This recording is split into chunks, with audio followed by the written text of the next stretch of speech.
Good morning and welcome. We're so excited to have you here at Colorado State University. As Barbara mentioned, I'm James Pritchett, Dean of the College of Agricultural Sciences and the Director of the Ag Experiment Station. You know, we like to start off this kind of an event with a moment of reflection, thinking a little bit about the importance of the job we do relative to our country. So would you please rise for a moment for the posting of our colors. These will be posted by a joint honor color guard of our Ram Battalion, ROTC, and Detachment 90, Air Force ROTC.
Thank you. You may be seated.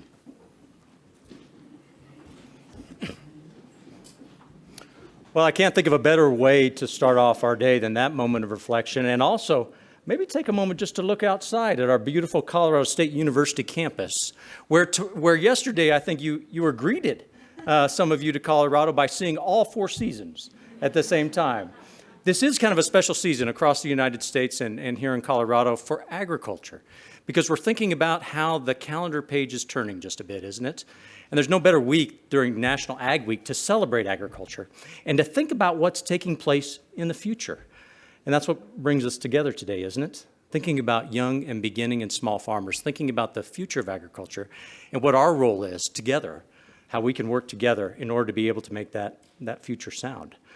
I think a little bit about that, about what that takes and what that investment is and how we're committed to that, and thinking about the great conversations we're going to have today. In fact, let me suggest to you that today is a good day with that turning of the page of the calendar to be able to do things just a little bit different.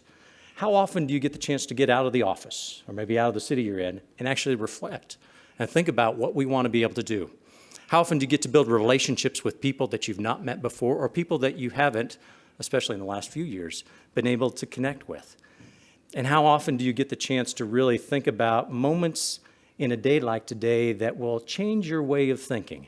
Maybe they just turn it on a side a little bit, maybe it defies your expectations, but you'll sit at your table and you'll think just for a second, aha, maybe that's a little different. I want you to remember that aha moment. Maybe even take out your pen and jot a little note. You've got those good College of Ag Sciences pens at your table. You can jot down that note, because at the end of the day, I'm going to walk out here having seen what you've done and heard your conversations, and I'm going to ask you for those aha moments, just a few moments of reflection that you've had during the day where you've said, hey, maybe I think about things just a little bit differently.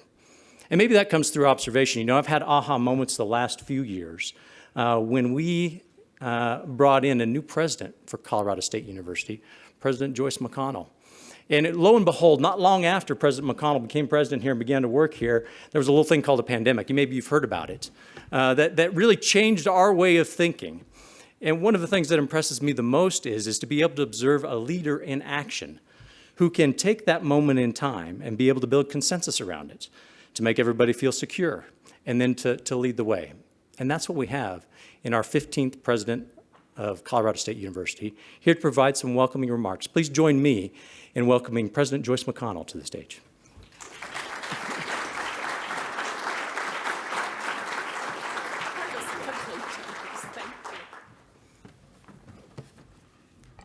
I have had a lot of aha moments, so I appreciate that invitation and wonderful welcome from James.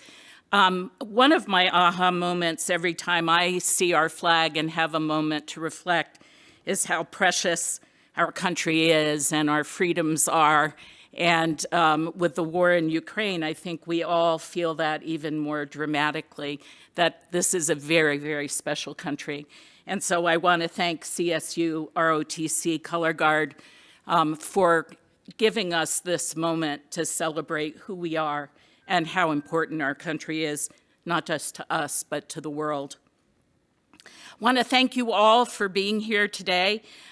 This is very, very exciting to see so many of you here with us today to share in sharing of knowledge and relationships and building the kind of connections that we know are necessary to support our next generation of farmers and ranchers. This is a really important forum, and I feel very privileged to be able to host this at Colorado State University. I know it's been going on for a long time, and it travels around and is hosted at different places every other year. But we're very, very proud at Colorado State University of our land-grant history, 150 years of caring deeply and teaching about agriculture. It's really amazing for me to be able to play a role in the future of agriculture in Colorado and to be part of this amazing 150-year legacy. I like to tell the story of when I was interviewing for the presidency. I had come from West Virginia University, another great land grant where I had been for 24 years. And one of the board members asked me if I knew anything about agriculture. And I said, yes, I do. I said, but there's a big difference between a 40-acre plot in West Virginia, which is considered large, and a 10,000-acre ranch in Colorado. And so what I've been able to do in the last 2.5 years, because so many of you have been so generous, and James has been a phenomenal dean, is to teach me about agriculture in Colorado. I had a great privilege this summer, once there was a little bit of a break in the pandemic, to go all over Colorado and visit our ag experiment stations. And that was extraordinarily meaningful to me because I got to see what we were actually doing in the field for the first time since I had been here because we hadn't been able to travel and visit during the 2.5 years. I am really honored to be part of the legacy of Colorado State University. Just this spring, we launched our Courageous Strategic Transformation. James said, you know, the pandemic was a pivotal point for us. It is for all of higher education. I'm sure you feel that it is for all of you as well. And one of the things I always say is never squander a crisis. Crisis is a wonderful time to be able to reflect, make plans, move forward, and build a better future. And that's what we've been doing with Courageous Strategic Transformation, in which we commit to continuing to serve our state, the West, and partnering across Colorado to build a stronger future together. Our Courageous Strategic Transformation has agriculture, water, soil, animal health, human health, development of rural communities, services to rural communities spread throughout the transformation plan because we believe we have a responsibility to Colorado. The mission of the Farm Credit Administration is very much in line with our Courageous Strategic Transformation goals. That makes it even better to be hosting this today. FCA's mission, as you know, is to ensure a safe, sound, and dependable source of credit for all eligible persons in agriculture and rural America. But you know, it's not just about credit. It's also about the development and health and vibrancy of our rural communities. And without that credit, our communities will not be what we know they have the potential to be. Having this kind of credit is critical to farmers at all stages of their journey, from starting out to growing their business to changing practices to meet market demands. And credit is really about trust on both sides. It represents trust from the Farm Credit Administration and the farmers, ranchers, and entrepreneurs you support. And it leads to trust from all of you pursuing farming and ranching. You trust the FCA to be a partner during good times and challenging times. Colorado State aspires to have exactly that kind of relationship of mutual trust with our rural partners, including farmers and ranchers. We trust in you to take the risks that lead to the development of innovations, creative new paths, and best practices in the field, and literally in the field. One of the things I saw this summer, everywhere I went, was the incredible commitment of people to farming and ranching in Colorado, the phenomenal innovation that goes on to keep everything running. We trust in you to build a sustainable foundation for our future in terms whether that means sustainable agriculture practices, food security, or economically healthy rural communities. We have something called the Rural Initiative, which is actually part of Colorado State University and Colorado State University's system. And our rural initiative is to support rural communities all over Colorado in many different ways. Economic development, youth support. If you remember, a land-grant institution is more powerful than other institutions because we have extension, and we have it in all 64 counties in Colorado. We were able to get a grant from the legislature last year. It's called, to build on a program we had started called Agribility, which is to address mental health needs in our rural communities that are terribly underserved and really suffering.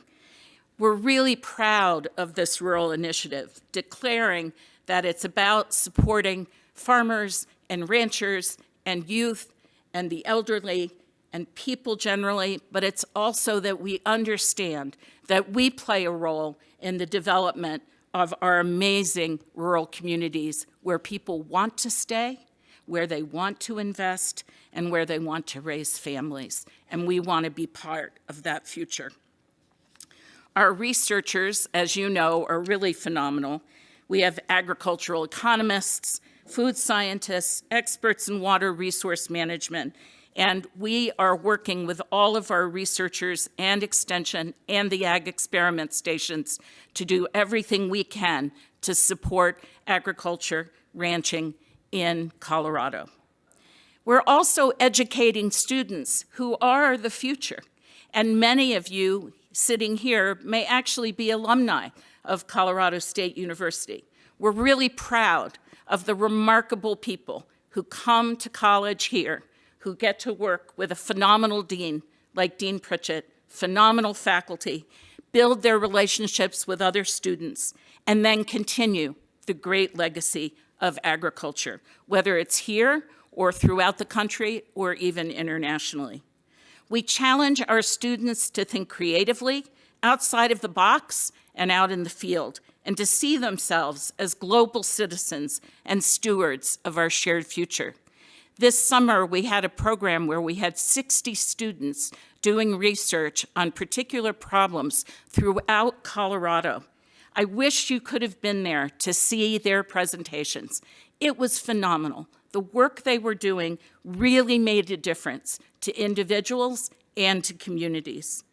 Over the course of today, you'll be talking about both the challenges and the opportunities ahead for farmers, ranchers, and those like the Farm Credit Administration who seek to support you. I'm excited that you're having these conversations today because conversations build trust, and having trust builds collaboration and partnerships. And what we know from the pandemic, really know now in our hearts, is being alone is not the way to build a wonderful future. I'm excited to have the opportunity to build that future with all of you. Thank you so much for being here with us at Colorado State University. Thank you. Thank you, President McConnell. I had one of those aha moments while she was there. I was thinking, make plans, move forward, build a better future, right? Make plans, move forward, build a better future. I think that's appropriate for what we're thinking about and talking about today. And to set that stage for us, it's my pleasure to welcome the chairman of the Farm Credit Administration, the Honorable Chairman Glenn Smith, for his remarks.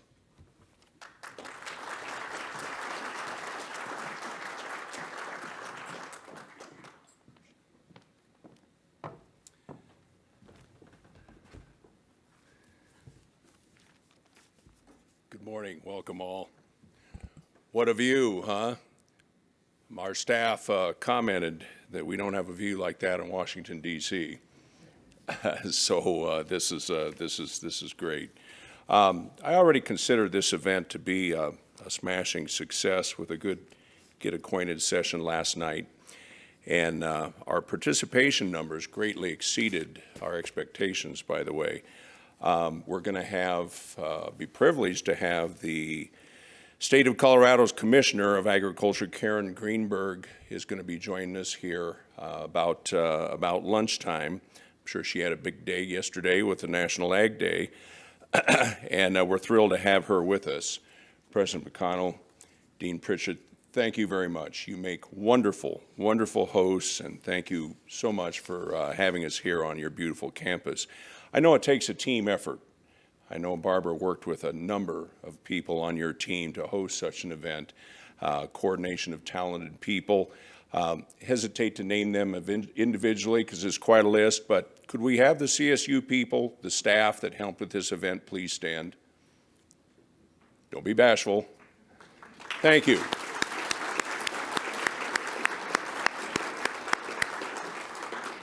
Thank you for all your help. Colorado State University has been a wonderful source of graduate talent for the Farm Credit Administration, for the Farm Credit System, who we regulate, USDA, and a number of financial institutions. And I just had a meeting with our examiners down in Denver yesterday at their field office, and I would guess about half of them at least were CSU graduates. So go Rams, right? And we'll continue to look to CSU as a source of needed talent, particularly today, as the challenge of replacing people my age that are retiring, and we certainly, that's an ongoing effort. I serve as Chairman CEO of the Farm Credit Administration, which is the regulator of the Farm Credit System. The Farm Credit System is our nation's largest provider of financing to American agriculture.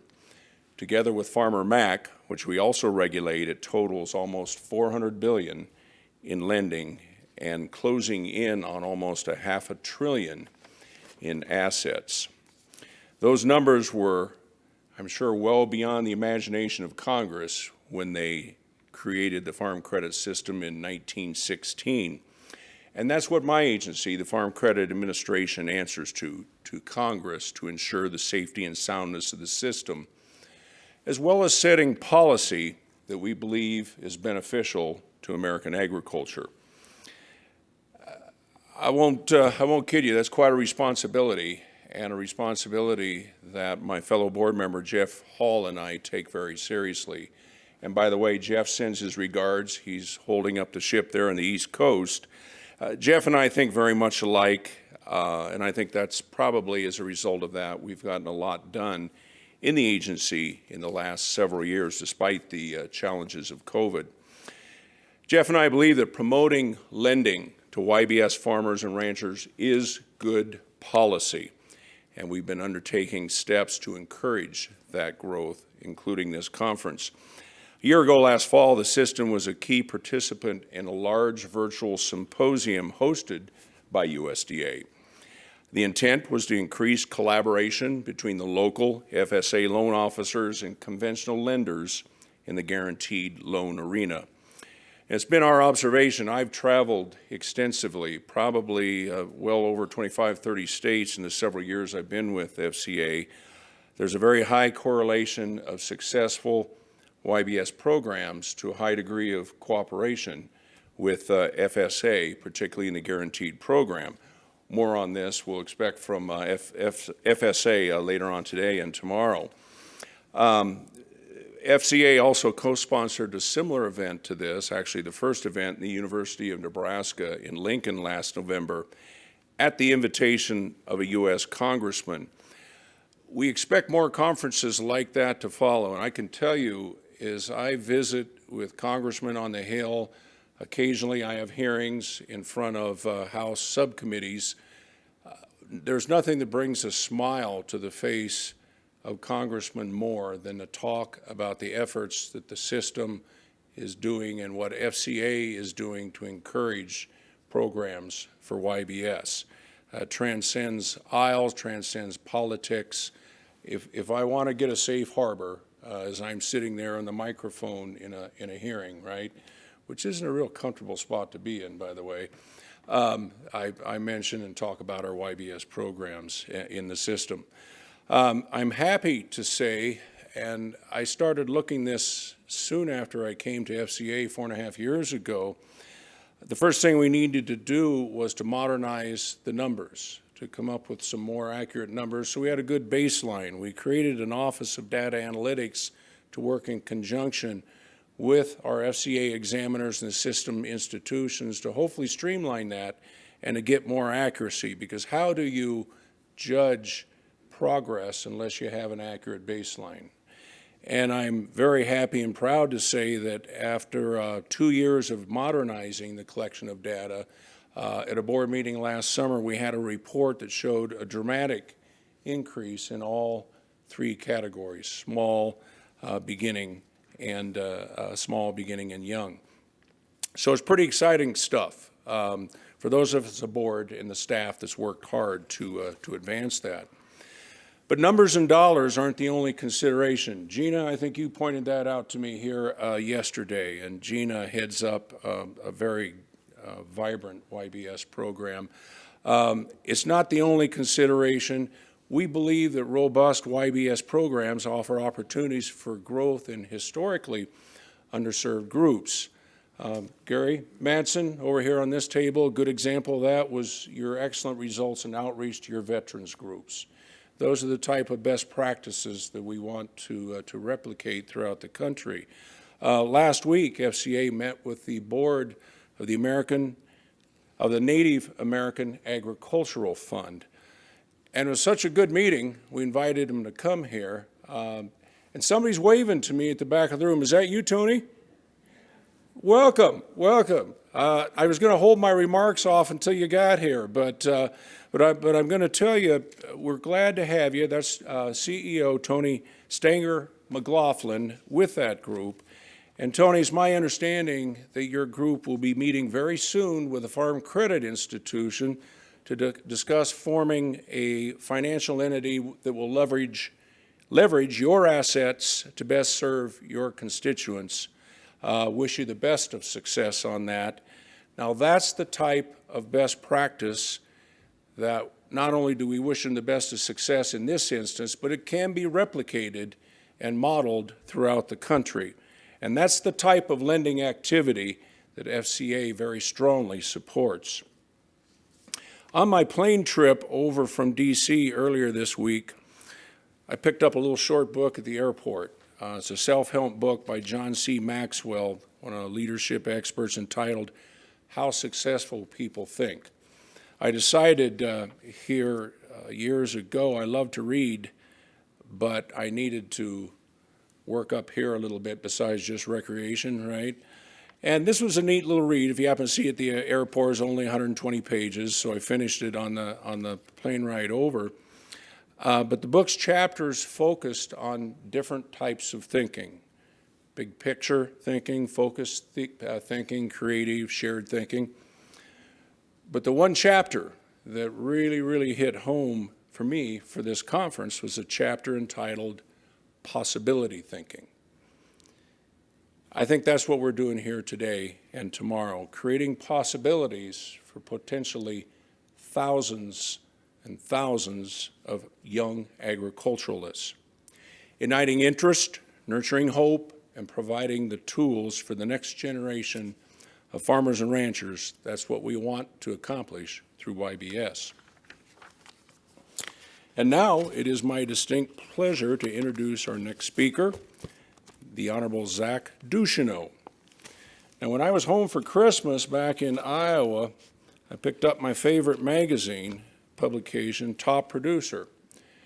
And I'm going to embarrass Zach a little bit, it featured Zach and his daughter Kelsey, is that right, on the cover. They talk mostly about Kelsey, Zach, but that is good. That is good because it was talking about the succession plan on their ranch in South Dakota. But I kind of think you had a big part in starting a lot of that, right? So I figured this guy I got to meet. And I got hold of a good friend of FCA, David Grahn, and David left the room, so I can't embarrass him in front of the group. But David was our former director of policy at FCA, and USDA snagged him. He's now deputy general counsel at USDA. But I called on him to arrange a meeting in January, had a very good meeting. I found Administrator Ducheneau and I really have a lot of similar interests. We both experienced some major challenges in obtaining financing early in our ag careers. Through perseverance, a lot of luck. I know I had a lot of luck. We both generated successful ranch and farm operations. And when called to serve in our nation's capital, we both needed to develop a succession plan for the next generation. One more thing, I think we both hate DC traffic with a passion. With our obvious shared passion for seeing young beginning generations to succeed, I was thrilled when Zach almost immediately agreed to speak at this conference. So ladies and gentlemen, please welcome Administrator, FSA Administrator, Mr. Zach Ducheneau. Thank you.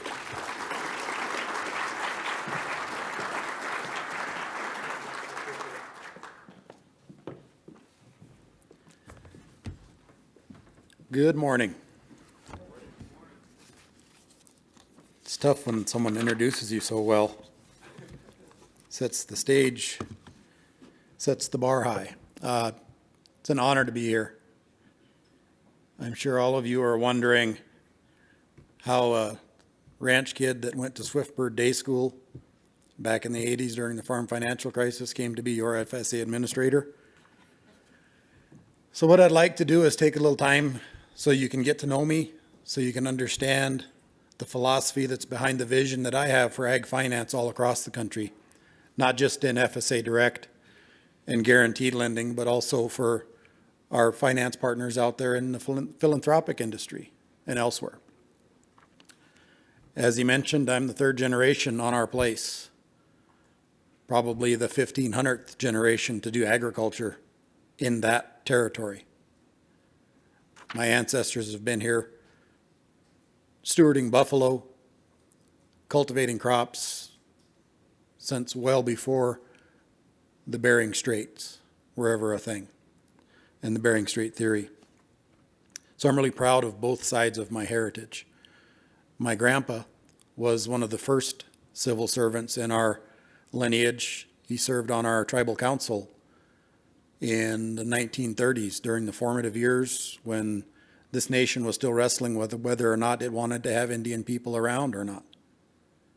So come through some very tumultuous times, went on to serve as the tribal chairman for 4 terms. My dad grew up reading our tribal constitution, went on to serve 2 terms as a tribal chairman after serving on the tribal council.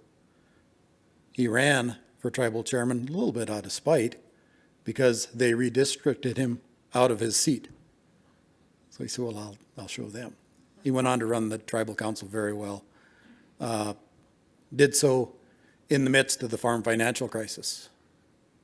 And that's really where I had my formative years.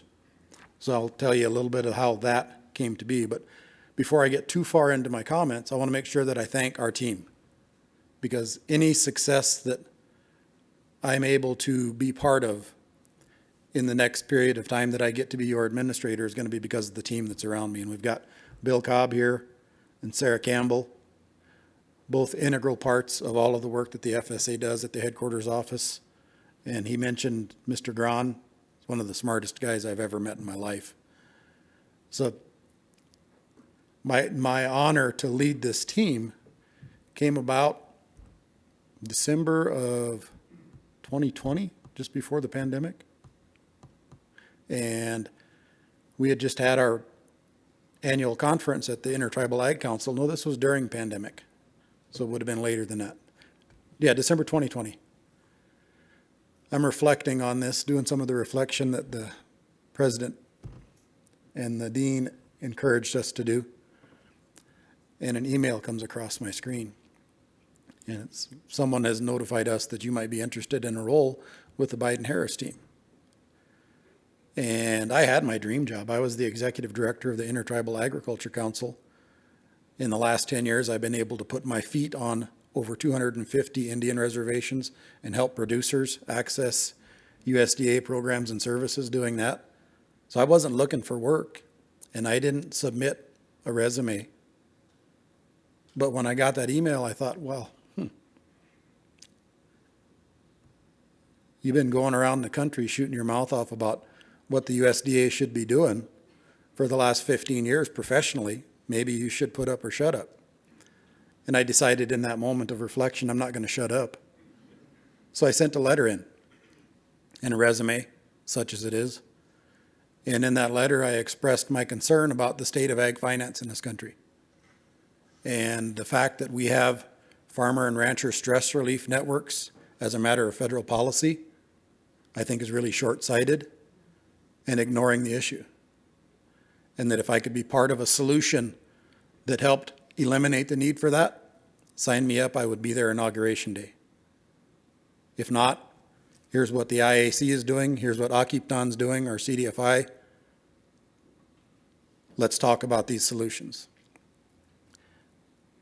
So lo and behold, I got an interview, and I'll be darned if they didn't hire me to be the Farm Service Agency Administrator. And it's been the fastest 14 months of my life, been among the most enjoyable 14 months of my life, and I'm truly honored to be your administrator. And I mean that when I say it. I am accessible. I give my email and phone number out at every one of these things, despite the better advice of my staff. They say, Zach, you're not going to get nothing else done. I say, well, if I have to burn a little extra midnight oil to answer emails and answer phone calls, that's the least I can do to have this honor. Colorado State University is a good place for this. It's a good place for my friend Chairman Smith to introduce me and tease me about how much smarter my daughter is than I am, properly. She graduated from CSU with an integrated resource management degree. So thanks to President Mcconnell, Dean Pritchett, for making that accessible for a young beginning farmer to do from her house on her farm. She did that mostly remote and did a couple internships around the country, and now has taken our place to the next level. I stepped away in February when I got this job, February of last year, because our ethics folks said, well, if you're going to have cows, you got to be quiet about that. If you're going to have financing, you're going to have to be quiet about that. And I'm not real good at being quiet. There's some folks in the audience that can verify that already. I'm also not exceptionally good at taking no for an answer. If I have read something and I think I can find a way, I tend to elevate the conversations, and that's how I come to know Mr. Cobb and the former Deputy Administrator of Farm Loan Programs, Chris Byerhelm, working FSA loans with producers who had no other options in the world, and helping the FSA find flexibility within their own handbooks to actually serve these producers. You're all familiar that the Farm Service Agency and the USDA have been sued by a couple of different groups over the last few decades, the black farmers, the Native American farmers. And had the FSA done what it could have and should have done, and in fact was required by law to do, but chose not to, we could have avoided all of that. And probably could have avoided the farm financial crisis of the 1980s, despite the high interest rates. Because a position was taken on the deferral of payments that didn't align with the reality of keeping producers on the land. When I first started in the agriculture industry, it was 1993. I just found out that I was going to have Kelsey. And I thought, well, my plan was to go to college here, get a law degree, be a lawyer, be rich, have a yacht, all of that stuff. But I got to reflecting again on my life and where I was, and I had grown to be pretty proud of who I was, what I could do, what ranching had given me in the form of personal skills. And I thought, well, that's a pretty good place to raise a kid. I'm going to go on back there and help the old man on the place, because he was in his 60s at this point in time. Hadn't really had a talk about a transition, but welcomed us into the deal. In fact, after we had started down this path, Dad called my brother Guthrie and I into the kitchen there, and he was drinking his coffee and I was, and Guthrie didn't drink coffee, still doesn't. I don't know how he does that. But he said, well, it's getting to be about that time. One of you guys should probably think about stepping up and doing this. And there's an old saying that when you're 24, you can't believe how much your father learned in the last 6 years. And I was there. When I was 15, 16, I was languishing around in the living room. One morning, Dad had gone out to do chores, and Mom said, Zach, get out there and help your dad. What are you doing in here? What would you, if he died tomorrow, you'd have to run this whole place. And I said, well, no, Mom, I think we'd probably sell it, and then we'd move to town, and you'd get a job and take care of us. And she chased me out of the house pretty quick after that. Both Mom and Dad are gone now, and they didn't get to see this. I still wear his vest. And I get emotional about this part, but growing up in those times, I didn't know we were dirt poor and didn't know where we were getting our groceries. Because Mom and Dad managed their stress, had the adult conversations separate from the kids. I don't know if even my older sisters knew. One of my fondest memories is going out to the old junk pile that used to stand next to the old garage there, makeshift garage we had. Saw the old man out there, and he was picking up a tire, and he'd look at it, he'd throw it down, he'd pick up a tire, and he'd look at it, he'd throw it down. And I went out and started helping, and I didn't realize that we were looking for the best, worst tire on the place to put on the car so we could get to town, so the dad could, on his word, borrow again from the local grocery store owner to feed his 7 kids. Because the Production Credit Association decided we're not going to do this with Indians anymore because we've got a couple of bad apples out there, and stopped extending operating capital on the Cheyenne River Sioux Indian Reservation. So had I known then what the reality was, I might not have pursued the path that I pursued. I did. I got cattle in 1993 at the peak of the cattle cycle. Tried to sell cattle in 1994 at the bottom of the cattle cycle, and needed off-farm income like 89% of our other farmers and ranchers today need off-farm income. I found a job with the Intertribal Agriculture Council, serving as a farm advocate, learning from the likes of Luann Kling and Betty Puckett and Benny Bunting. Put me on a trajectory to learn from the likes of Janie Hipp and Ross Racine, who were tireless farm advocates and kept pushing at the federal government to do better by all farmers, but especially by Native American farmers, which was our bailiwick back then. So that's where I learned to not take no for an answer. And I learned that in a lot of cases, the interpretation of your local officials may not be actually even their reading of what they're handbook says. It might just be what somebody told them, and somebody might have got a word or two wrong.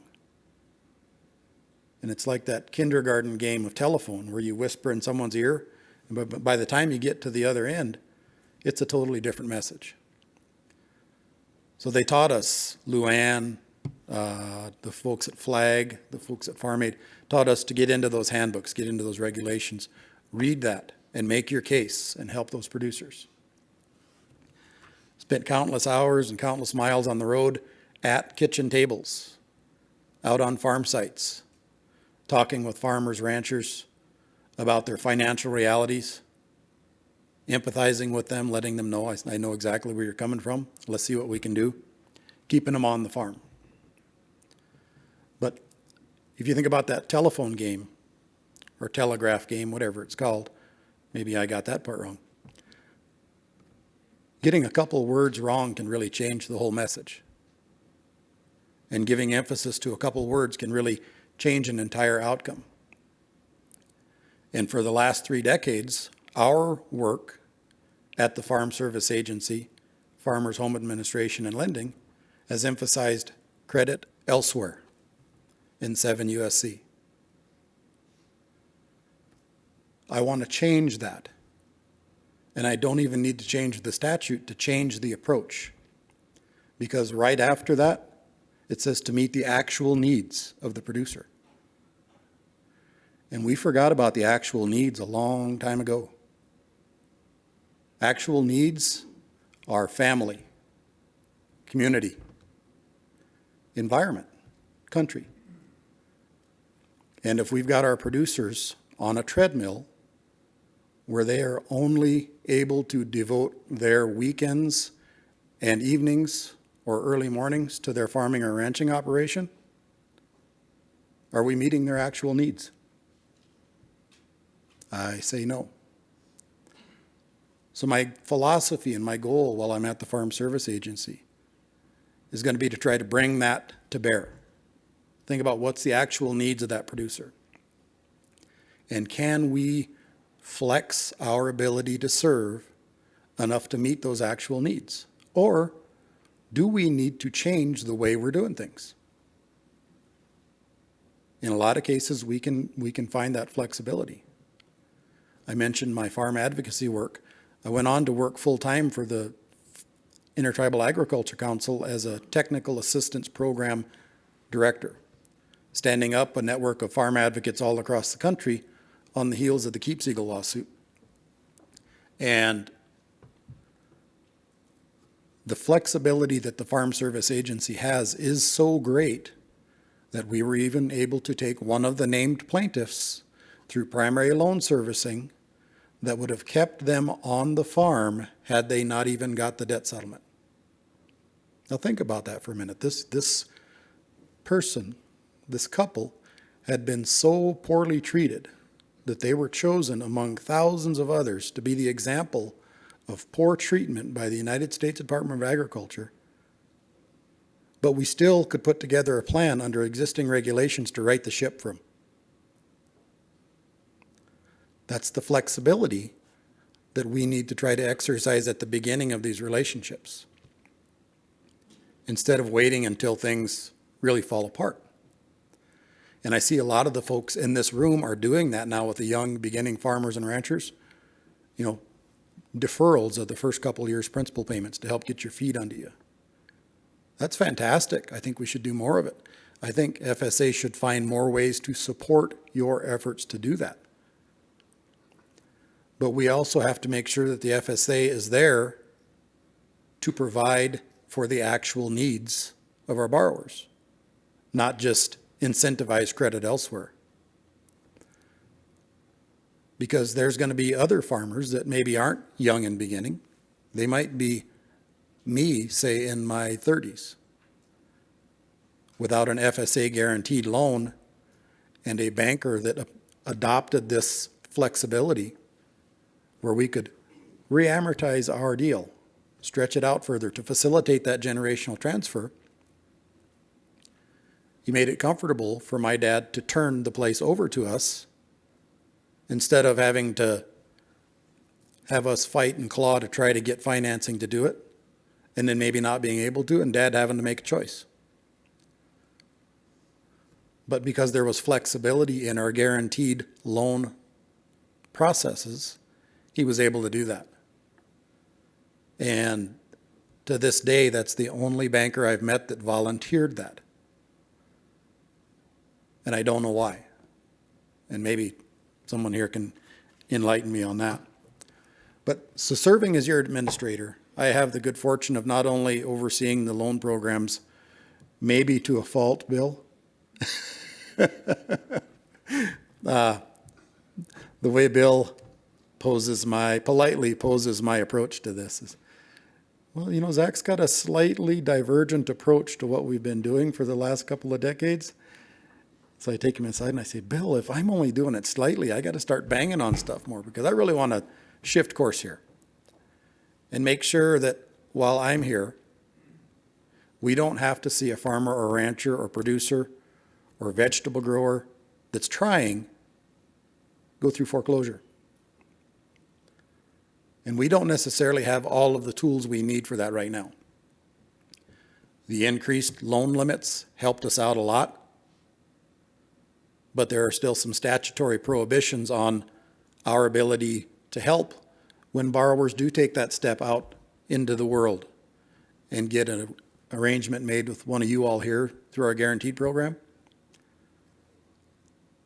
The challenge is our loan amounts don't match yours. And where we might have the flexibility to come in there and put together a workout plan that your regulators or your examiners or your board won't let you do, we don't have the capital. The money isn't there for us to do it, despite our best intentions and our goodwill. So that's one of the challenges we face. We've also got borrower graduation requirements. As though a upward and outward trajectory is the only way ranching or farming ever goes. What about a landing spot? We've got safety nets built below our farmers in every other aspect except finance. When things go to heck, there's a foreclosure, there's a sale, we make up 90% of the loss, 95% of the loss nowadays in some cases, and we got someone out of business. We can be that safety net for them with the right support, with the right cooperation from the industry. We've also got several farm programs that serve as those safety nets, and the Secretary has challenged us in those programs as well. Find flexibility, get out there and serve people. Some of the best ideas that we went on to implement in the last 14 months have come from meetings just like this, where I get up and shoot my mouth off and people ask me questions about, why don't you do this? And I say, that's a really good question. We're going to go back and ask why we don't do that. So this year, a lot of your customers were able to get assistance hauling forage to their cattle to cope with the drought from a question just like that. The fires that ravaged Kansas burnt up a lot of fences, but just damaged a few. Our previous practice was you got to tear the whole fence out, put in a brand new fence to get a cost share. Now, the producer can get paid to repair that disaster damage and get paid timely to do it. And those are suggestions that come from the producers. We are interested in those same suggestions from our friends in the lending industry because we know we do not have the capacity to do it ourselves. Our entire portfolio is about 10% or less of all of ag finance. So we need to be able to leverage that with our friends and partners out there in the system and in commercial credit and with our friends in the CDFI industry. You know, one of the really proud moments of my career at the Intertribal Ag Council was my boss and I were sitting over there in DC lamenting about the fact that we couldn't quite get Chris Byerhelm where we needed him on this one thing. And I said, why don't we just start a CDFI and we'll show them how Indians would do it if we had the money. And he took a sip of his beverage and he set it down. He said, go for it. So we took off on that trajectory and we created a CDFI to do community-based, relationship-based investing in producers. Because if you structure these things like an investment where you're a partner and you're getting a return on that investment, you're putting that producer in a position to amass assets, to amass working capital, to build resilience, so that the only option in a bad time isn't waiting for the government programs that we're able to deliver through our farm programs branch.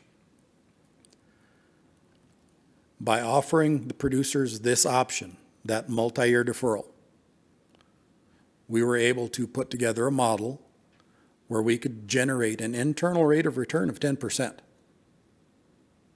And you're thinking, man, you're a coyote. Here you are bitching about us, and you're doing 10%. But we're not taking any of the money out of the operation. We have an agreed upon return, and the producer can keep all of their heifer calves. They can keep their crop and put it into value-added ag production, because all they have to do is pay us 10 cents for every dollar we let them use for as long as we let them use it. And we had to set it at 10 cents so we could prove the model. At 10 cents, it's still a better deal for the first 5 years than an FSA loan. That same dollar with an FSA loan costs you about 17 cents for 7 years. So the producer is able to put that money back in the operation, grow their operation, have the projected number of cows with 2/3 of the financing.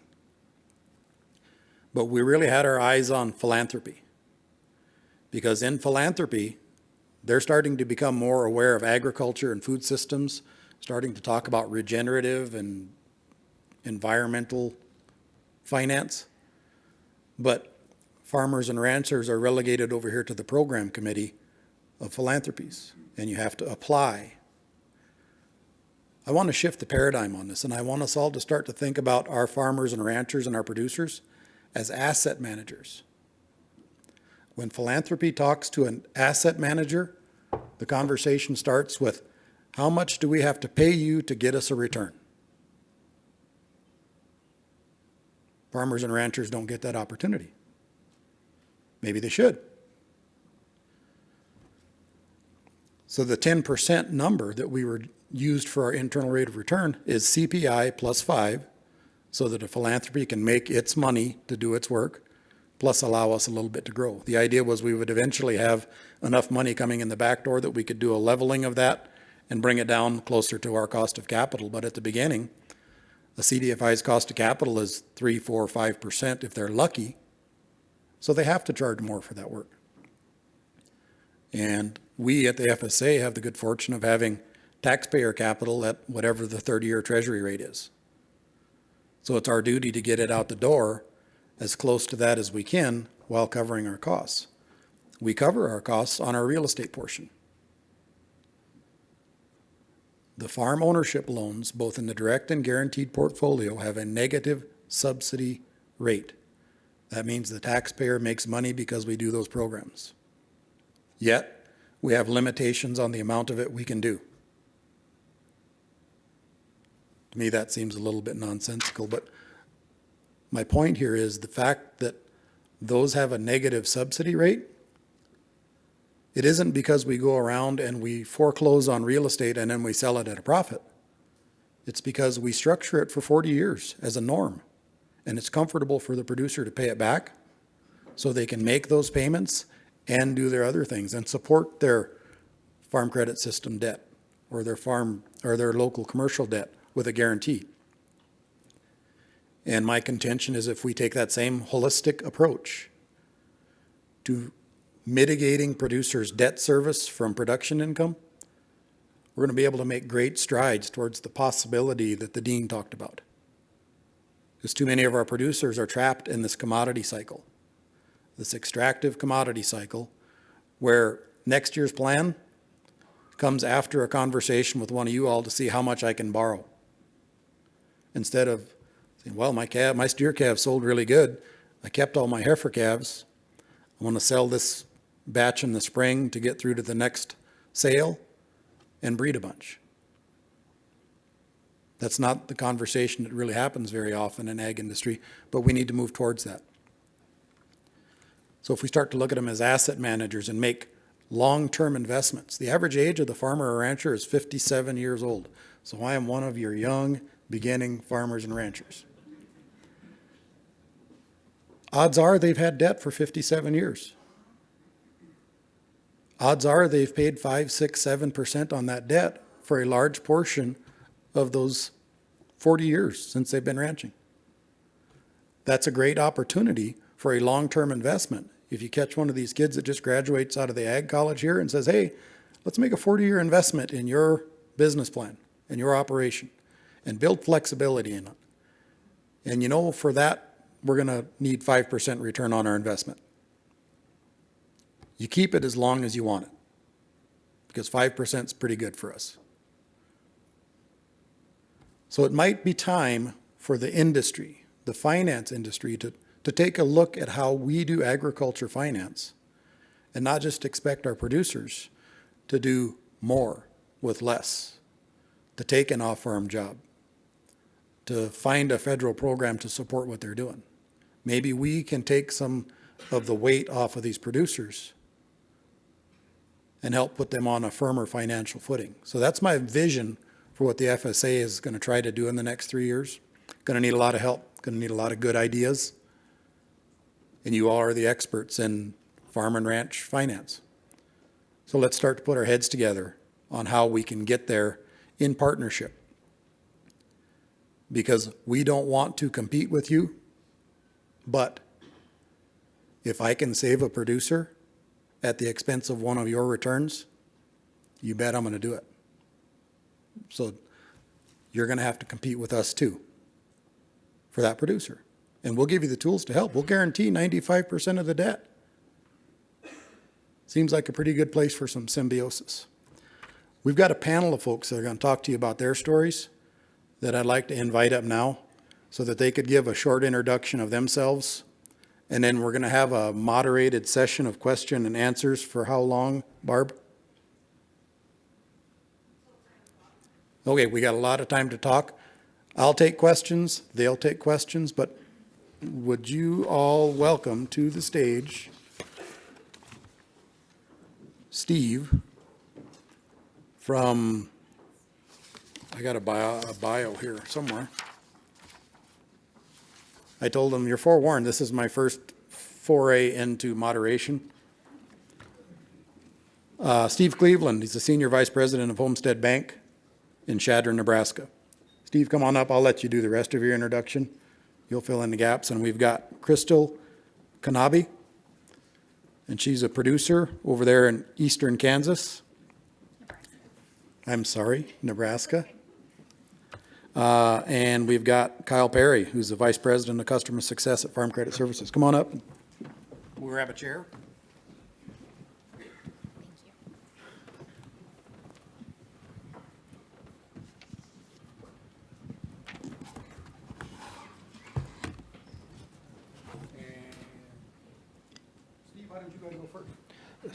Test, can you guys hear me? Well, you know, I'd like to introduce us as the Cornhusker team because we're all graduates of Nebraska's land-grant university. Now, we're not here to talk football. We kind of got our tail between our legs this day and age. So we won't take any questions regarding Husker football. We'll tell you that right now. Again, I'm Steve Cleveland. I'm a community banker in Chadron. We're a very rural bank. My average customer is probably, I'm going to say 50 miles from the bank, so we spend a lot of time at their kitchen tables. We engage the customers. That's what we do. We're a human interaction first bank with technology being second. So, you know, I've worked with many beginning farmers and ranchers through my 36-year career. That's probably the most enjoyable and satisfying thing that I could do is work with a beginning farmer and rancher. I never regret. I do have some regrets. My regrets are always the ones that I didn't do. the loans that I said, we're just not in the position to do this, you're not in the position to do this, because I never found how it would have turned out. So, you know, we typically use the FSA Guarantee Program to help us leverage the FSA guarantee to maybe make some loans so we can figure how they do turn out. So it's been a great partnership between First National Bank, or excuse me, Homestead Bank, and the agricultural community. Agricultural loans make up about 80% of our loan portfolio, so it is our lifeline. Community banks are the lifeline of many of the small communities in rural America. Without community banks, a lot of those communities would die. So, you know, we think that beginning farmers is critically important. We think that it's going to take some collaboration with FSA, the Farm Credit System, and community banks to really revitalize and get the young people back into the business. Thank you very much. There we go. Crystal, would you like to go next? Sure. Good morning. My name is Crystal Kanabi. As he shared, I farm in eastern Nebraska. That was not my plan as I came out of college. I received both my bachelor's and my master's from the University of Nebraska in Lincoln from the College of Ag.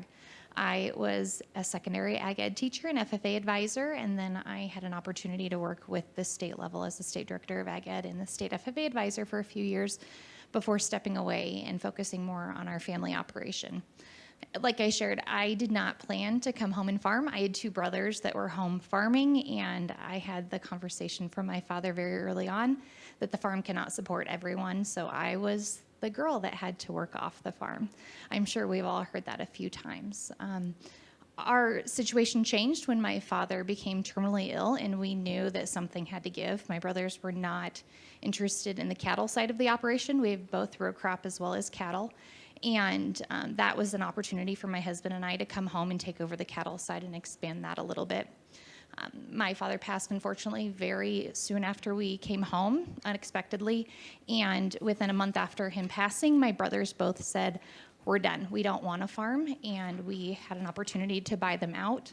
Thankfully, working with our community bank, FSA, and Farm Credit, things happened very fast. And with the collaboration between all of the entities, it worked out well for us. So my husband and I have been farming and raising cattle for about 5 years. I stepped away from formal education to focus more on the family farm, but I do still have an off-the-farm income to help subsidize those expenses, as I'm sure we all hear from most farming operations. What else can I share? That's a good start. Okay. We'll get to some questions. All right, great, thank you. Kyle, go ahead. Good morning, everyone. Kyle Perry. I'm the Vice President of Customer Success at Farm Credit Services of America and Frontier Farm Credit, based in Omaha, Nebraska. And I'm responsible for our Young Beginning and Small program, as well as our customer education efforts to help customers develop financial management skills for long-term success. I grew up on a farm not far from here, about 100 miles north, just inside the Nebraska border. Kimball is my hometown, and got a couple of degrees from the University of Nebraska. Looking forward to talking about how we all can collaborate to serve the next generation of agriculture. Farm Credit Services of America is part of the Farm Credit System, and based there in Omaha and serving 4 1/3 states in and around Nebraska. Very good, thank you. And before we jump into our scripted questions, I wonder if there are any in the audience yet. I've always been more appreciative of a visit than a talking to, something my dad didn't like about me, but we had conversation. I see Ms. Danger McLaughlin. I have a question about Homestead's lending portfolio. You said 80% is in agriculture. How much of that is through the guarantee program? And do you think that you could operate at 80% in ag if you didn't have access to the guarantee program?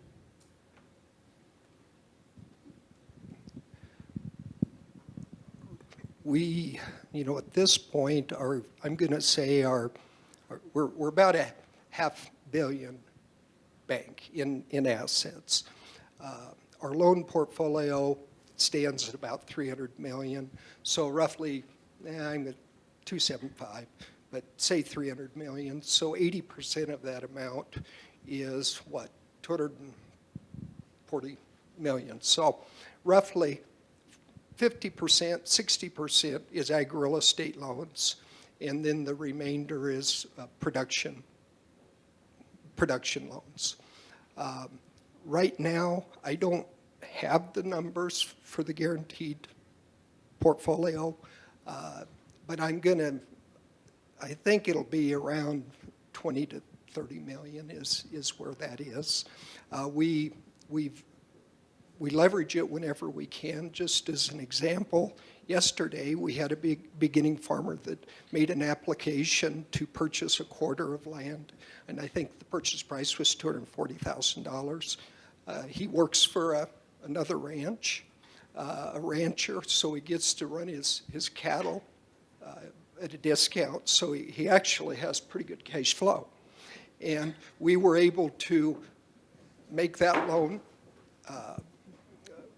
We approved the loan yesterday at 100% financing because he's a beginning farmer, and we leveraged the program. He's also a veteran, new entrant to agriculture, so he has all the check marks. So we highly rely on the guaranteed program to bring the next generation in to the business. Very good. Thanks for the question. Crystal, a question for you. You were in the difficult but not uncommon position of needing to buy out family members and purchase the family farm in order to take over. What should lenders know about helping to facilitate that very challenging time for a farmer or rancher family? Not always are people going to play nice, even though they're family, which I'm sure everyone knows that. Fair market value is what was expected when we were purchasing out. It would just be like if we were purchasing from someone down the road or someone we didn't even know. And we started the conversations with our lenders of what kind of a discount or what kind of a break were my brothers going to give me. And they weren't. So it was like a brand new person that was not born into agriculture or did not marry into agriculture that was starting out an operation, and we bought everything out. I was fortunate that I inherited the cattle side of it, but none of the equipment that went with the cattle side of it. So all of that had to be purchased out, as well as most of the land. And thankfully, we had lenders that understood some of the dynamics, the unique family dynamics. I say it's unique, but it's probably pretty common across a lot of those family situations that people are choosing to leave the operation.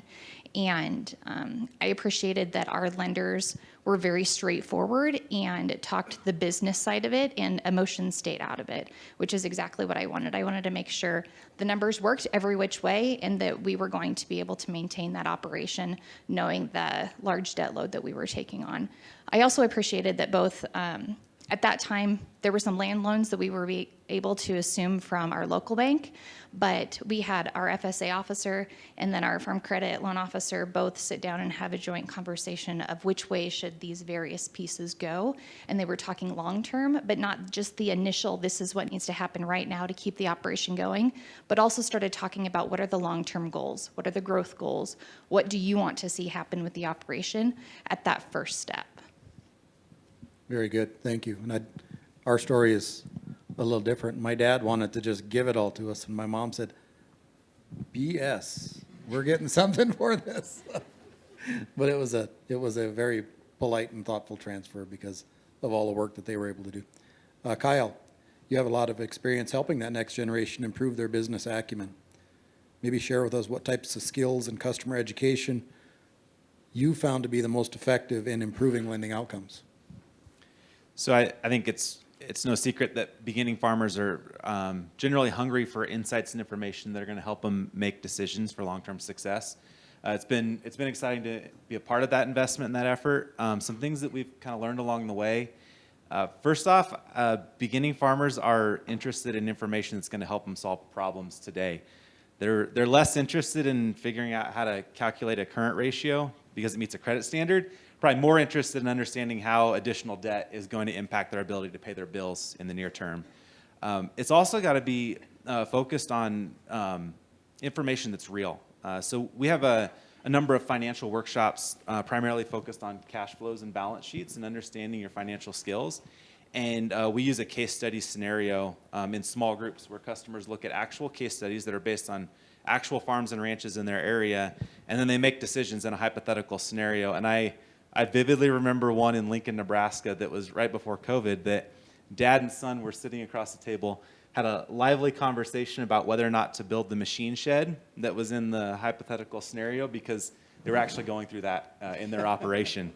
And I think the last thing is that we hear from our beginning farmers that engage in education that they value as much what they learn as the opportunity to connect with peers, others that are going through some of the same challenges and have some of the same opportunities, especially when that peer is from another county or another state and they're not competing with them for cash rent.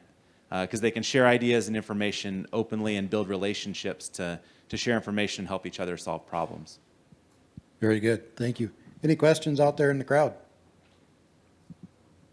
Can I build on that for just a second? Yes, ma'am. Go ahead. So I have had the opportunity to participate in a lot of the programs that Kyle's been talking about, and I have always found it very interesting that when you talk to the guy down the road or someone else who's at the same level of production that you are, same experience, they sure talk it up like they know everything.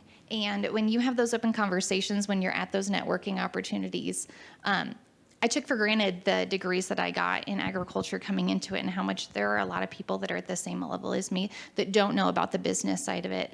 And just encouraging those younger producers to tune out everything that you're hearing at the coffee shop and from your neighbors because they really don't have it all together.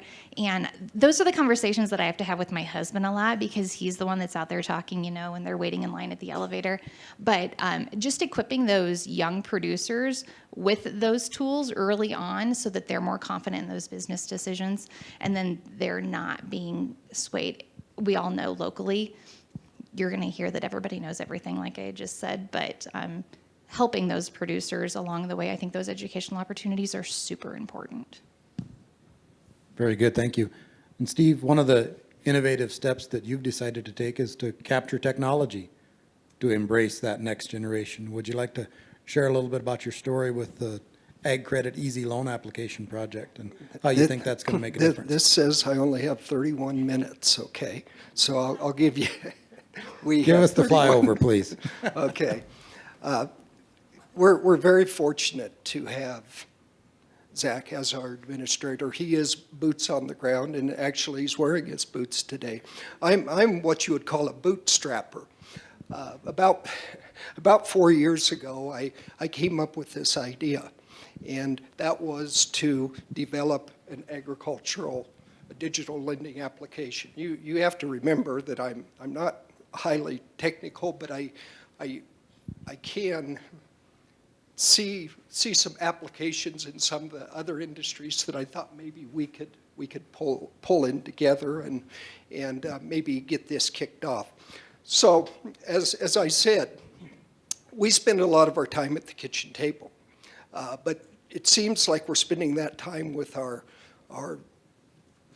I'm going to say our seasoned customers. We weren't seeing the next generation walking into the bank and applying for loans like their parents and grandparents had done in the past. So our bank, we went out and we looked for an agricultural digital lending solution, and there just wasn't one in the marketplace.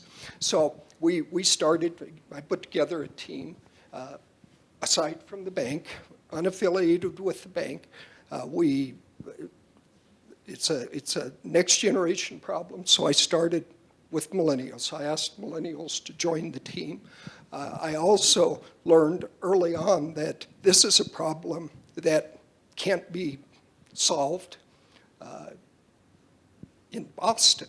You know, you got to understand rural America to solve rural America problems. So that's another thing I did. We made some mistakes. For instance, we took our first, when we started our first build out, our first prototype, we contracted in India, mistake. Again, we could do it cheaper, but they just don't understand agriculture. So we've had some failures. This device here, this is something that's common with the next generation. They've learned how to solve problems with this device. I've learned how to solve problems with that device, but particularly the young people utilize mobile technology to solve problems. So we build out an application exclusively deploying mobile technology.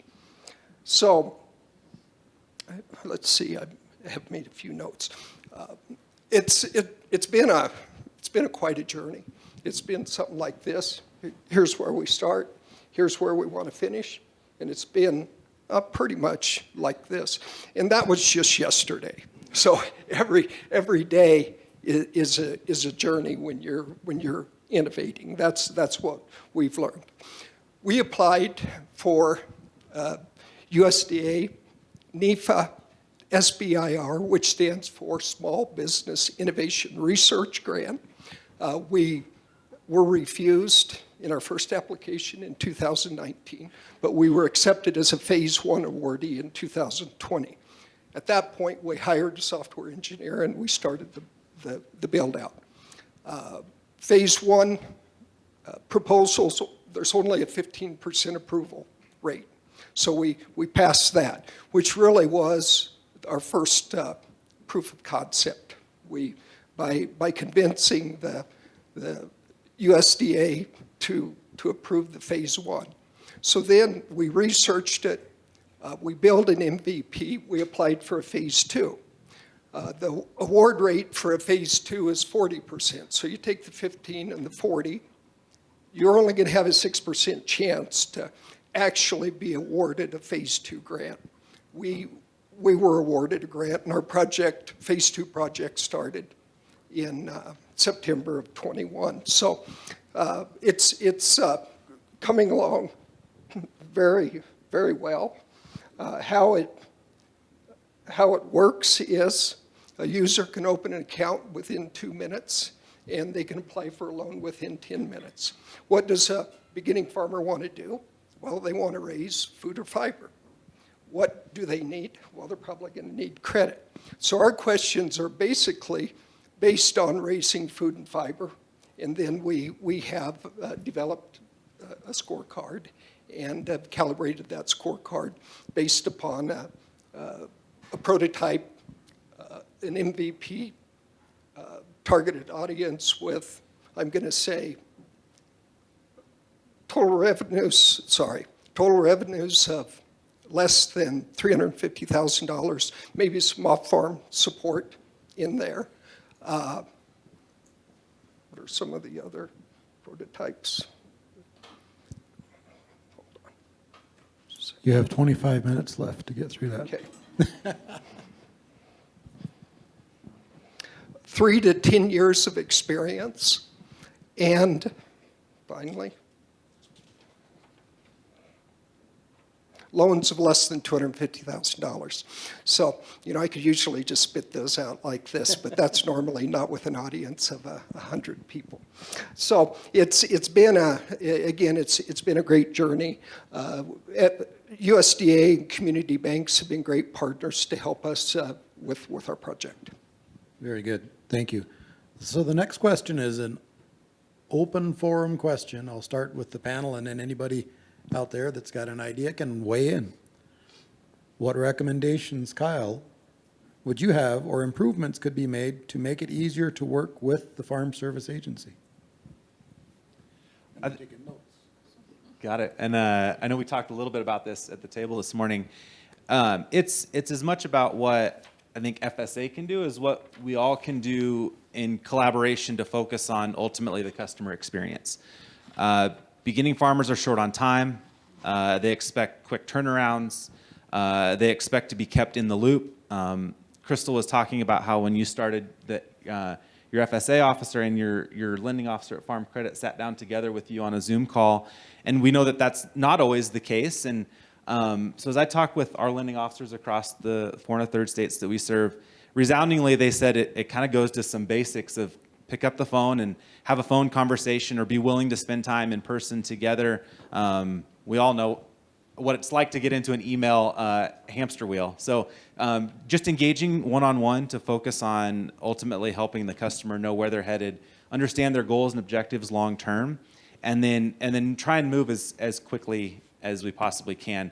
There's no doubt that the products, the rates, the terms that FSA offers are really helpful to beginning farmers.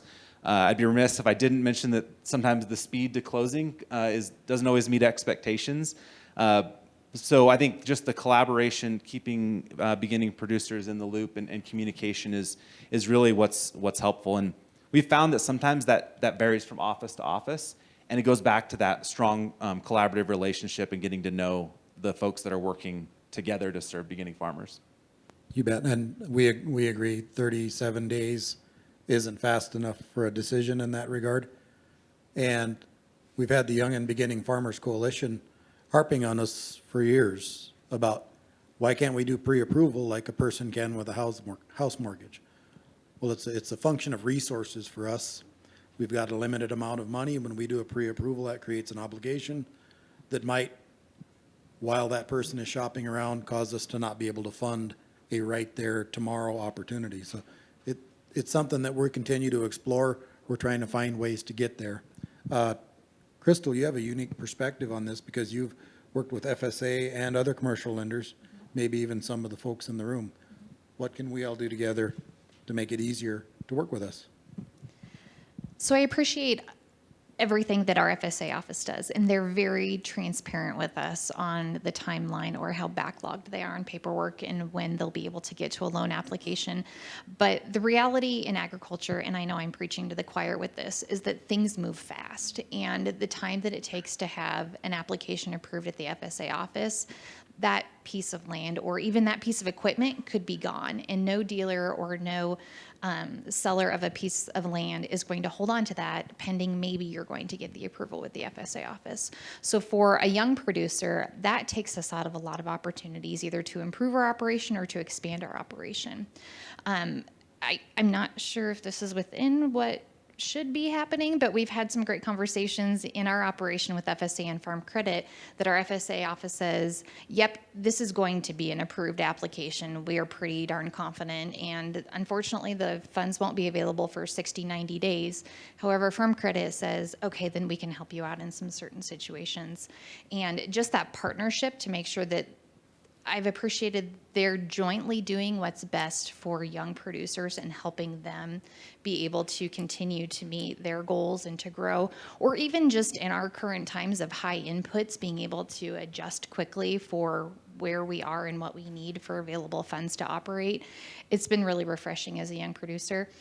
But I just have to reiterate again that backlog of paperwork or that it's going to be months out has taken us out of some opportunities that we really wish we would have been able to take advantage of. It's a very good point. We'll get to you in a second, Steve, because you probably got a long list. But one of the jobs I had as a technical assistance provider previous to this was to help producers understand what their chances were. And really what it came down to for us was, could you demonstrate creditworthiness? Could you demonstrate the management experience to bring your plan to bear? And did you have a positive cash flow? If you can meet those three things, we almost can't say no to you. We can say we don't have the money. So that's really, and there's not enough technical assistance providers out there that can give that kind of meaningful assistance. And our federally deployed staff have been under a war of attrition ever since we adopted this emphasis on credit elsewhere instead of actual needs. Our role in this administration is to push that footprint back out there. We want to staff up. We know that this is a great training ground for your loan officers, so we want to make sure that we keep doing that for you all. I tease my friends in the farm credit system because that's a great opportunity for our farm loan staff that we train to go out there and get into something where they can give timely decisions because the resources are there. And we understand that, and we're trying to make our workspace as appealing so that we can keep those folks and have them mature in that role in providing assistance to producers. Steve, same question to you. What can we do to be easier to work with? I'd say you probably need to be a little more open-minded. You hear that, Bill? He's telling me to be open-minded. Okay. No, you can about imagine a community bank like ours. Hey, we've got this new idea. We would like to be able to allow a user to open an account within 2 minutes and apply for a loan within 10 minutes. And in that 10-minute period, we want to give the loan officer the ability to hit a button and put a guarantee on that loan, or if they need to shore it up, and then be able to provide a pre-approval. Now that, you got to pick your questions very carefully if you are going to accomplish that. So, you know, I'm going to say, though, that the USDA has been very open-minded. Our administrator is available. I'm a bootstrapper. My day starts about 4:30 in the morning. I was catching up on some of the news feeds, and I'd seen that Zach was appointed. So I said, what the heck, 5:25? I sent him an email. 5:27, I got a response. And he said, I would like to learn a little bit more about your project. Now, we know these problems that bringing a beginning farmer in and getting the credit and the financial literacy type of tools that need to be brought forward so they can be successful is not an easy task. But so I'm going to say just keep FSA, just keep doing what you're doing. You care. It's an agency that cares. Just continue to care. Care about the producer and the end result. One foot in front of the other. We'll do our best. My brothers will tell you that I'm not very open-minded, but I disagree. Are there any questions out there in the audience? Surely one of you can tell us how to do what we're doing better. That's how I got this job. Okay, we're going to, yes, sir, right there in the middle. Good morning. Thank you for the opportunity. Stacy Lotzenheiser, I'm with Farm Credit Southern Colorado. We've done a lot of guarantees with the small farmers over the years. And one thing that we used to be able to do, perhaps there's a reason we're not able to anymore, but to your point where you missed out on some opportunities because we couldn't move fast enough, one of the things that we used to be able to do within Farm Credit and the FSA and within the system there was we used to like build a bridge, right? We know we're going to take we used to be able to get the loan closed with the bridge through the farm credit system, then come back with an FSA guarantee or an FSA direct loan to take that bridge out. And something changed within the regs in the last few years where it's got to be a direct, FSA's got to direct fund their own loan, and we can't use that bridge anymore. So that would be one suggestion that I would have, is if we can get the ability to use a bridge back and get them in the door, make a loan to close the purchase, and then come back with a direct FSA loan down the road, that would be helpful. And something has changed within the regulations, I'm not sure which, but that doesn't seem to be an option in talking with our local offices at this point. Very good. You'll, I hope, reach out to me with that question so we can get you a better answer and start to look at whether we can get back to that or why we can't. My email is zach.ducheneau, zach.ducheneaux@usda.gov. I might not answer it every day at 5:27 in the morning, but I will answer them all myself. You're not going to get, my staff only reads emails if I forward them, so it's me. You're getting an answer from me. It might be thoughtful. You might think I'm ignorant, but you'll get an answer from me. My phone number is 202-941-4675. Yesterday, as I was doing a driving tour of the irrigation projects to the west here up in the mountains, I got a call and I answered it, And I said, this is Zach. And the guy said, is this Zach Ducheneau? Yeah. How can I help you? I didn't think you'd really answer because he had just got my number a couple weeks ago at one of these deals. But he had a good question, and we're going to get him an answer. So please use it. Please get in touch with me, young fella. That was a good point. I've got a couple other questions here for the, you got one back there? Good morning. I'm Howard Olson. I'm with Ag Country Farm Credit Services in Fargo, North Dakota. Suggestion that came to us from our credit teams and our loan officers on the FSA guaranteed loans, and I think it fits well with your theme of what the producer actually needs. It's a little more flexibility on this maximum dollar amount and the percent. So there's a maximum dollar amount for a guaranteed loan, and they're set at 80% or at 90. But we'll just say 80%. If we were to be allowed to have that at, say, 60% of that total loan, we could lend a larger amount of money under that one loan and still have the same dollar amount of guarantee. It's just that 60% of that loan is guaranteed instead of the 80. So it would allow us to extend a little more money out to that beginning farmer. And this is really comes into play on the farm ownership when we're buying real estate and the prices of land where we are at today. That maximum dollar amount doesn't go very far on land through the Corn Belt in southern Minnesota, North Dakota, and so on. Very good. You'll get in touch with me too, I hope? Sure. Okay. I've got your question written down, but I don't have your contact information. But I don't see any good reason why we shouldn't be moving towards that. I would push back and say you all probably need to match our real estate terms. I've worked with some producers in Indian country that have been able to get an FSA guarantee, and they got a 90% guarantee and a 20-year note on real estate, which I think should be kind of illegal, and we shouldn't guarantee things like that. There's no way that producer cannot make that work without flipping houses and having a couple off-farm incomes. So we're gonna ask things of you too as we work to be more accommodating, but we want to support that flexibility. Yes, sir. Are you suggesting a longer term than in that situation? Absolutely. Yeah.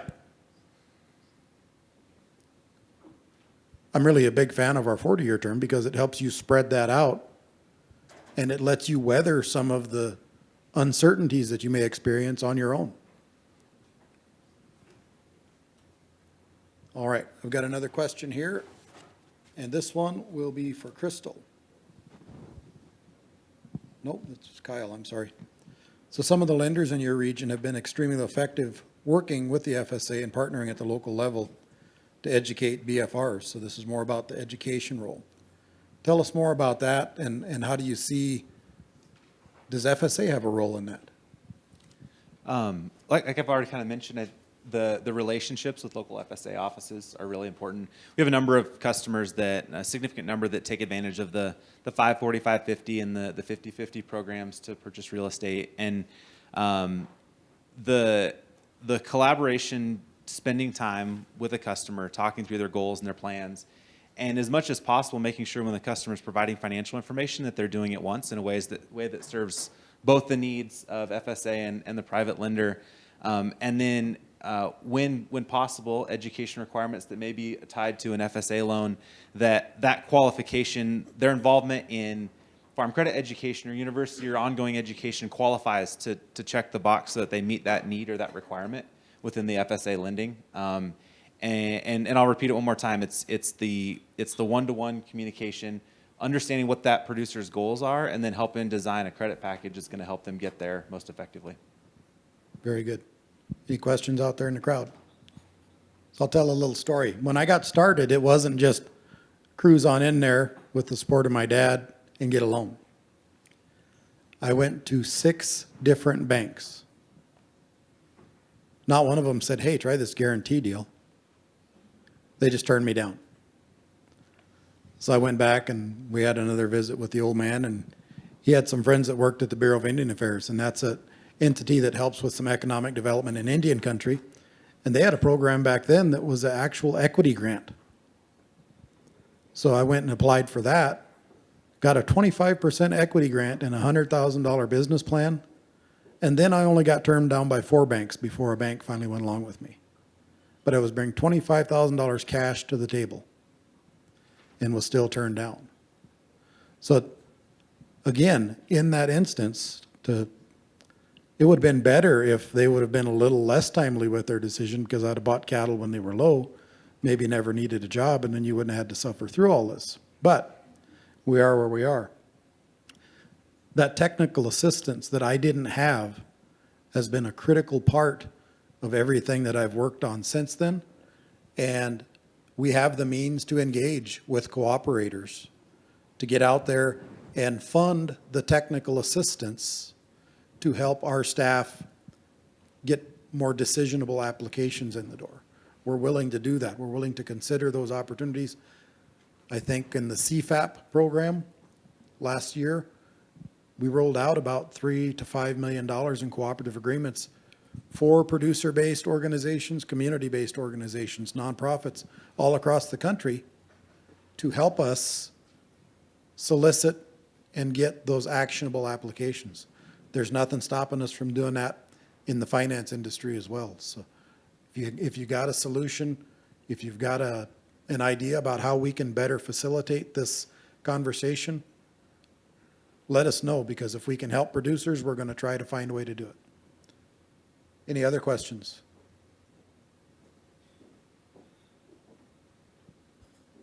Man, I should have had a microphone all those years I went to talk to my bankers. So I don't know how Crystal feels, but I know when I was still financed, it wasn't comfortable for me. You know, even after I had gotten to some economic maturity, paid my final note off, I'd get nervous every time I'd see that banker's name come up on my phone, because I'm like, oh God, what do I do now? And you still think you're in trouble. And I really think that we have an opportunity, if we stop thinking about credit elsewhere and start to think about actual needs sufficient to meet the needs of the producer, reasonable rates and terms, to change that paradigm. So a producer's glad to have you come out. Come out and count these cows for me. I really want to have a beer. Bring your own car. Maybe all your producers do that. My banker never would. But to fundamentally change that relationship from antagonism to partnership, I think is really a goal of taking this different approach. And we want to work with you all to help bring our staff along in that regard so that we can facilitate better outcomes for those producers, because it's really about possibility. If you can't imagine yourself in that future, you might need to hear it from someone that you trust. And especially in our underserved, our socially disadvantaged communities, we know we don't have their trust. And it's our job to rebuild it. We're going to do our best, but we understand that we need to leverage those cooperators out there. My friend Gary Mattson does a lot of work with veterans. We got to do a better job by our veterans too. I had a fellow from North Dakota call me. I answered, and he said, here's my problem. You got this ELAP program.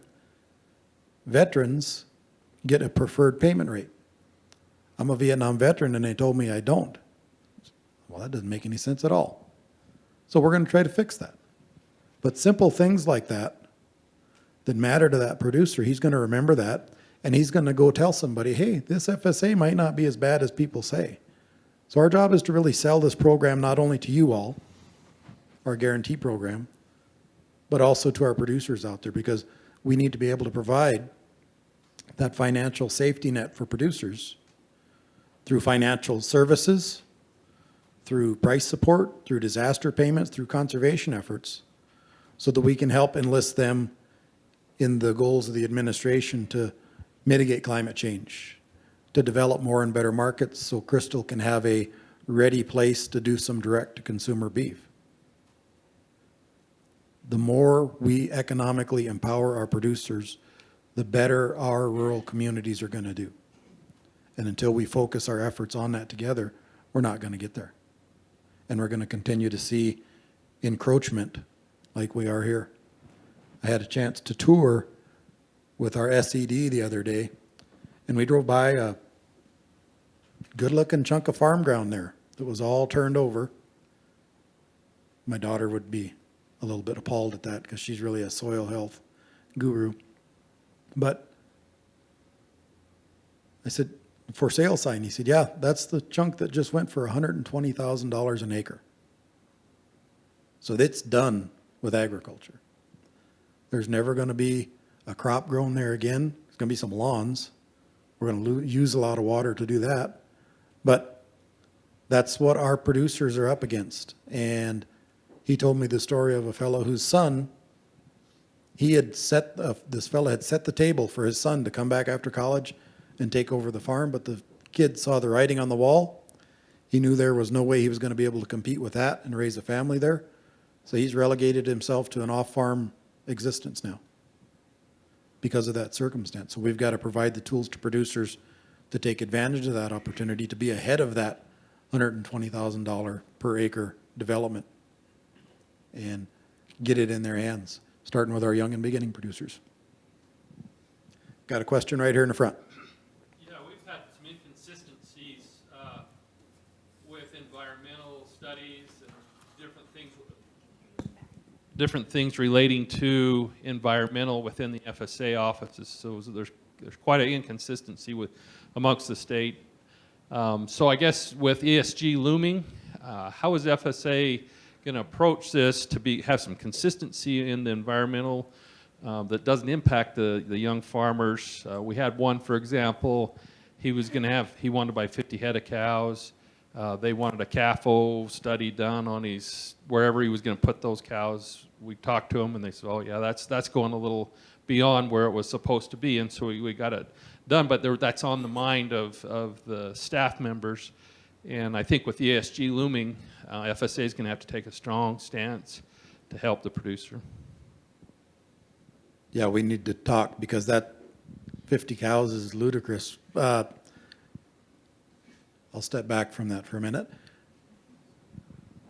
Okay, so consistency is a big challenge. It's one of the things that caused me to meet Chris Byerhelm because I was elevating concerns about, well, this county office is doing it and we think it's right, this county office won't.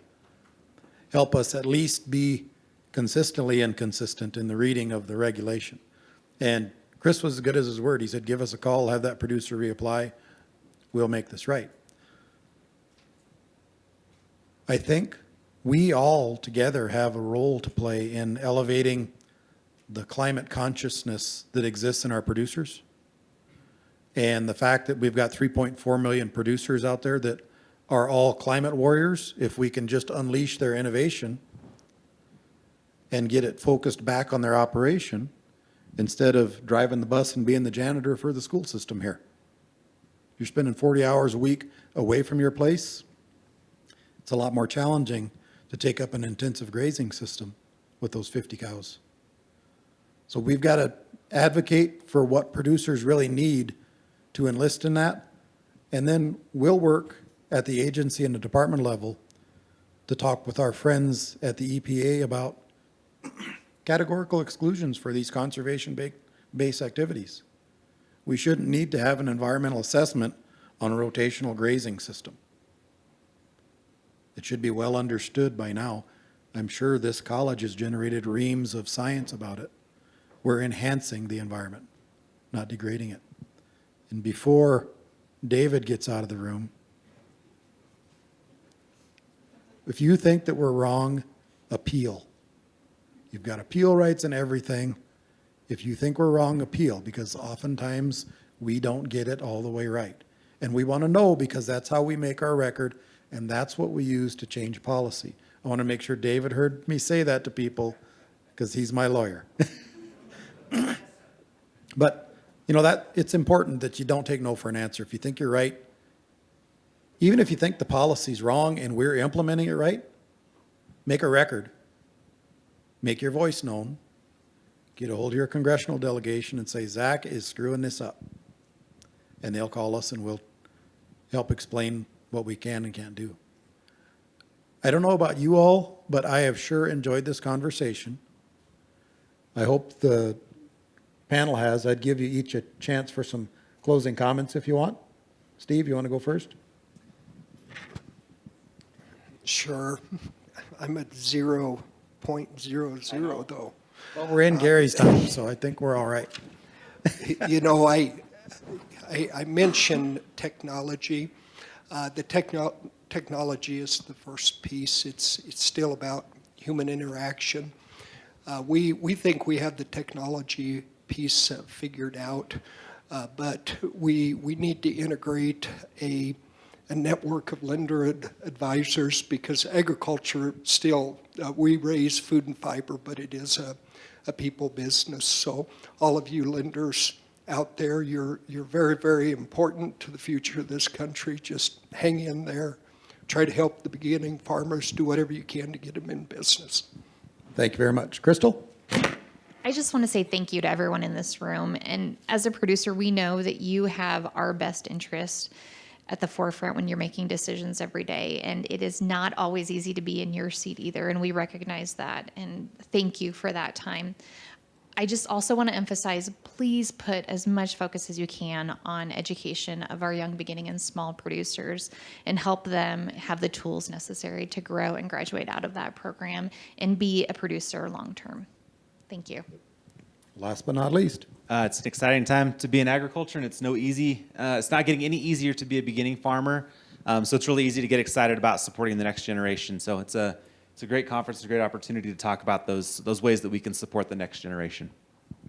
And I will just offer that after we have this summit, get all these great ideas down on paper and go to Bill and Sarah's session tomorrow and tell the FSA we're going to make it easier. We're going to do our best. It's all of our jobs to make it easier for our young, beginning, small producers to get in business. And you've got my commitment as your administrator to work towards that within all of our existing authorities. Thank you all for your time. I appreciate the conversation, and you can reach me at those two places. Thanks.